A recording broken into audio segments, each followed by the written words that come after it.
Look at this. I ran after work before supper. It's a nice temperature.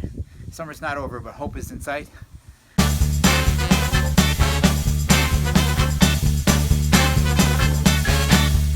thought I would talk this week about some cars. Something that most Americans have an interesting relationship with. We tend to be obsessed with them too much, more than is healthy for us, but they're big to us. So I have had a number of cars over the years. My first car, I will start there, was a very old Chevy Corvair. Ralph Nader's unsafe in any speed vehicle, and mine definitely qualified. You couldn't drive it more than 20 or 30 minutes before the fumes inside would be threatening to make you pass out if you didn't roll down the windows, no matter what the weather was doing outside.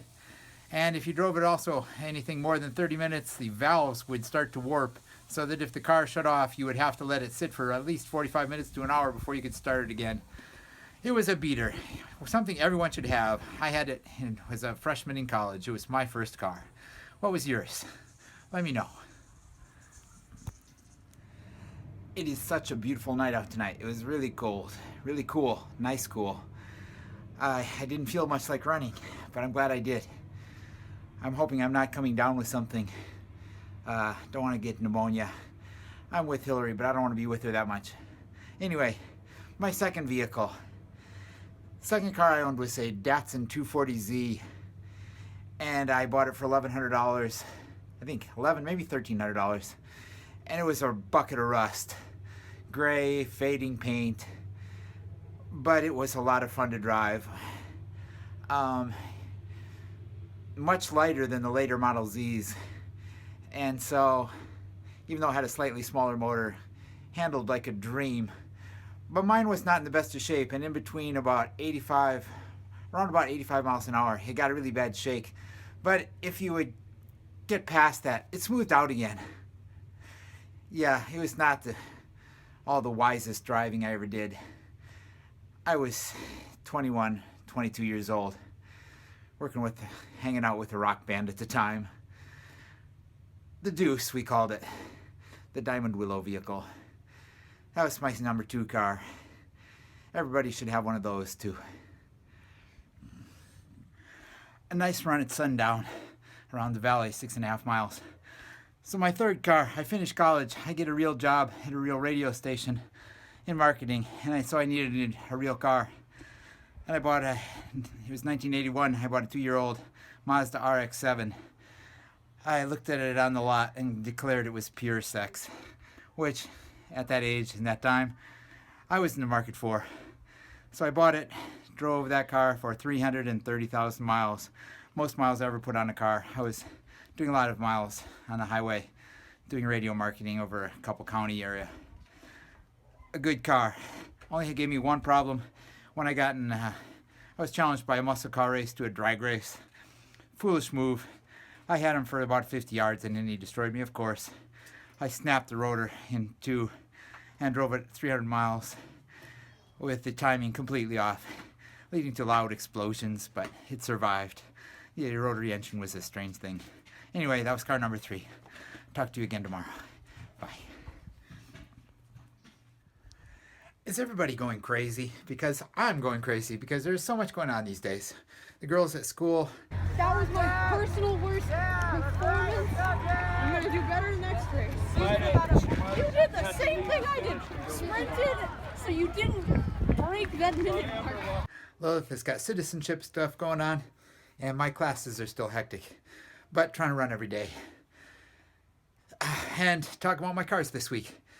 So after the aforementioned sports cars, for some reason, I wound up being the first of all my peers to buy a minivan. It was a used Plymouth Voyager, and everybody thought it was weird that I got this minivan, but to be honest, I loved it, and I still am a happy minivan owner.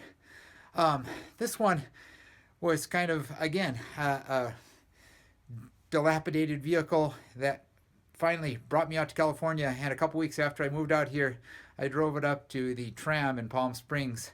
It's a climb of just a couple thousand feet, maybe 1,500 feet, and it caught on fire, and that was the end of it. But I loved having a minivan. Great for camping, great for dragging friends around to the movies or out to Dinner, minivans are great. I wish there was a hybrid one out already, but don't knock them. I liked mine. Kind of tired. It's been a long week, a little bit sore. So finish up story of my cars. After the van burned up in a fire, it didn't really burn up, but the engine caught on fire and it was not going to run again without extensive repairs, so I had to replace it. And left that decision mostly up to the girls on the cross country team I was coaching that fall in 1996, and wound up buying I think the only car I've bought brand new in my life was a Mitsubishi Eclipse, and that was a nice car. I liked it. They liked it. When I got my wife, she liked it. So that was good. Except for one long story, much too long to go into here, but that car was held in impound by the Immigration Service for quite some time. But that's a long story. If anybody wants to hear that, maybe I'll tell it someday. It's very late tonight. Mulan had a speech and debate tournament. She did very well in, though, so she finished third out of a lot of people, so that was great. But it meant I ran very late. But we have less than 500 miles to go for the Arandanaut challenge, so that feels good. On my cars, okay, so the Mitsubishi Eclipse eventually passed. I got a wife. We had our first kid, Leia Mulan, who had a debate tournament at 16 today, but back then it was time to really get serious about minivans. We bought a Ford Windstar and then a Ford Freestar. Today we have a Dodge Caravan. We also, once Lil started to drive, we got a Ford Focus station wagon, going all the way to be dad vehicles. And then after that, the Focus was replaced with my current vehicle, the Chevy Volt, which I love. It's my dream car, John's dream car. I'm really happy to have it. We're happy with the minivan. That's where we're at vehicle-wise. Tomorrow I'll talk about the filler vehicles and extras after a long run. Another Sunday, another 13-miler, another day where I ran out of gas at 11 and had to walk most of the last two. But still alive. So on cars, that recaps most of my major vehicles, but not all of them. In particular, I haven't mentioned the more than a dozen motorcycles I grew up on, very formative during my teen years especially, nor a lot of snowmobiles and tractors and all kinds of things. Vehicles, and we have a strange relationship with them. Do you love yours? Do you hate yours? Do you think it's odd that we even have an emotional relationship with vehicles? Do you? Let me know about any you felt particularly close to or besieged by down in the comments. Till next time, don't forget to be awesome, and I will talk to you again soon, hopefully.